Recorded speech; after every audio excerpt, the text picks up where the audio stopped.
So I said in my last video that the next video on this channel would be about the Teletubbies, but if there's one video on this channel that warrants a follow-up, it's this one, because I just need to come out and face it. I did Thomas the Tank Engine dirty. I said in that video that the newer CGI series was on par with the original series, but knowing what I know now, I retract that statement entirely. The newer series ain't got shit on the original. So now I essentially just need to redeem myself. I've wanted to do a follow-up on this video for a while, so I guess now's ample opportunity. I also know what my next video is going to be, so yeah, planning ahead. I also have a gaming channel if you want to check it out. I don't know when I'm uploading on it. I might have already. I really don't know at this point. Right, enough self-promotion. Let's return to that top 10 video with the horrifying thumbnail, and let's see what I missed. Number 2.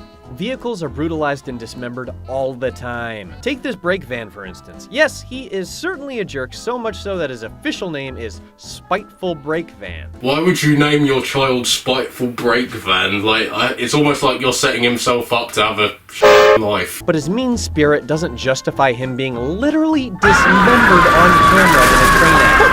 Oh my god, Jesus, that's terrible! Oh shit! Okay, it's fine. Right, that was a bit. I didn't actually drop my phone, but then that noise, I was actually scared it broke. Okay, right, I think it's fine. Yeah, it's fine. Right, okay, we're not doing a double take for that. Yeah, but seriously though, like, man, literally just. Oh man, this is a kid's show. If I saw that episode as a kid, I never would have gotten on a train again. That might be some of the most graphic imagery I've ever seen without it actually being graphic. Like, could you imagine if that sort of thing happened to a person? No way are the children's television networks showing that. But if it's a train or a truck or a vehicle, yeah, completely fine. We can show them being murdered, who cares? There's no justice in the world, man. That's just the thing though, the trains, the buses, the other vehicles of Sodor aren't treated like people despite having thoughts and feelings and complete interiority. This guy's on my level, he gets it. Like, Dorkly, if you're watching this, hit me up, let's do a collab. Number 3, a train stumbles into a mass grave and is almost murdered. I used to think Thomas and Peppa Pig were on the same level of quality. The scrapyard is a set used in several episodes, and is often treated in a terrified awe by the local locomotives.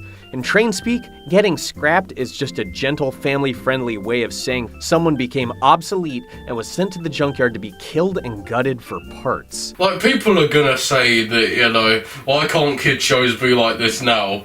What, you want this generation of kids to be traumatized as well? You alright? Revenge isn't the answer, guys. Maybe Paw Patrol is better than we gave it credit for. This is a mass grave! Who were these trains and how did they end up here? Judging by the stories we've seen so far, it seems that these bodies belong to those who made a snide remark to the Fat Controller, or maybe... The Fat Controller. Like, I've had my beef with Pingu's dad in the past, and, you know, well, he's an evil man and I don't support anything he's done. So Topham Hatt is like... It's like 100 Pingu's dads, like, merged into one. Like, this dude, oh man, thank God he's dead, probably. The episode I mentioned earlier gets even more messed up when Stepney runs into 2 dastardly diesel engine bullies, who push their prey into the smelter shed. Wait, so have these 2 Bill and Ben engines found a way to cheat death by, like, bringing other trains into the scrapyard for them to be scrapped as well? They've made a deal with the Fat Controller and they're like, right, mate, so listen up. If we bring trains for you, if anyone tells you to shut up or something, we'll bring them over to the smelter's yard, and in return, you don't send us to the smelter's yard, yeah, you know, that's a good bargain, I say. It's a good thing I've chosen to visit this yard tonight. Saving you from scrap is getting to be a habit, Stepney. Please stop it. Look at him. He knows what he's doing. He knows what he's up to. He knows that train's life was literally in the palm of his hands, and he's smiling about it. Pingu's dad, if you're watching this, well, we need to join forces to take down the Fat Controller. We need to find the cave that he's hiding out in with all of his millions, and we need to.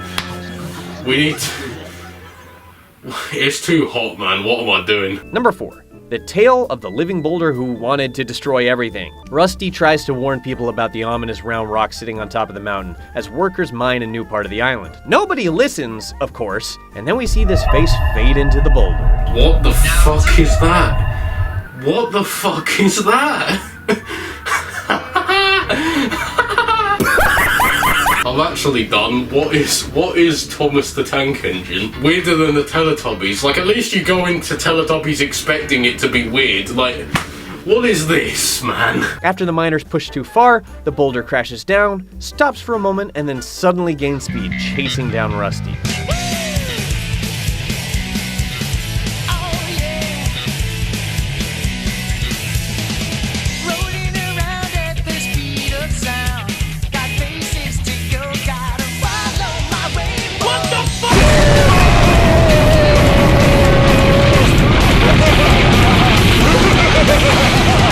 We should have left this part of the island alone. You should have left the entire island alone. You've populated it with sentient trains, man. What's wrong with you? The Fat Controller knows more than he's letting on. Because we're offered no other reason or explanation for the boulder's malicious and seemingly intentional behavior, we're left to assume that this part of Sodor is haunted by a malevolent spirit that takes the form of a rampaging boulder to protect its territory. What if...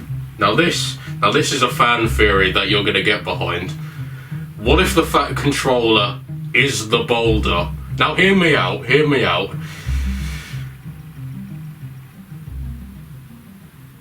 Subscribe. Number 5. The rude and annoying are instantly doomed to a humiliating punishment for all eternity. In the case of Bulstrode the Barge, all it took was one character to say something along the lines of, "Boy, that Bulstrode sure is disagreeable, eh?" And fate immediately came crashing down on him, in the form of several trucks loaded with rocks. This was an accident on the part of another train. God damn it, Percy. I never trusted Percy. I always, he always seemed like the type of don you shouldn't have around. Why am I disrespecting Percy? What's he done? It's the Topham Hatt who's really to blame. It's not your fault for being terrible at everything. Bulstrode didn't sink, but probably wishes he had. Instead of patching him up or even sending him to the scrapyard, the railway pushed him onto the beach and left him there. Wait, what? The Bulstrode guy didn't do anything wrong? Why? You can't just leave him like that. What the hell? No amount of snobbery or cranky remarks warrants a Sisyphean punishment like leaving a boat stranded a few yards from water for all time. Of all the fates in Sodor, however, Smudger's is probably the worst. As you can no doubt tell from his smirking mug, Smudger is a giant asshole. Smudger definitely deserved to be taught a lesson, but not like this. Nobody deserves to be turned into a generator and left behind a shed. But of course, that's what happened to Smudger. Look at that face! Smudger is just now realizing the enormity of the situation, the utter hopelessness of his existence from this point forward. It's the Topham Hatt. Mr. Fat Controller. I'm not saying these trains don't deserve punishments, because they do. But why do you have to take it to such extreme measures? I'm literally trying to squash any beef I had with Pingu's dad just so people can target you, because you're so bloody evil. The worst part of it all is that Smudger is not even a visible example anymore. I mean, not after the landslide. The end of Smudger's only episode is capped off with a time-lapse of his old station being retaken by nature. A few trains are hibernating nearby, and we're given a clear to-be-continued tease that assures us that all of our heroes will make it out okay next time. And for the most part, that's true. All the trains are rescued, all except Smudger, who is never mentioned again in the entire series. In all likelihood, he's still there, just buried under some dirt, wondering if anyone will ever come by, wondering if this is part of his punishment. He's not. He was just forgotten, much like any sense of humanity on the island of Sodor. That's it. I didn't know how I was going to end this video, but we need to set up a Kickstarter to get us all over to Sodor so we can dig up Smudger. We need to save Smudger. I'm sure he's learnt his lesson by now. We need to justice for Smudger. I'm gonna start a hashtag. We're gonna save this boy. We're gonna get him. We're gonna save him, and then we're gonna punch the Fat Controller in his fat face and watch his fat body disintegrate, because Pinky's dad's gonna eat him or something. Anyway, that's it for this video. I have no idea how this video is gonna turn out because this recording thing has been something else. I've been Monobrow Man. Teddy has been Teddy. And, bye.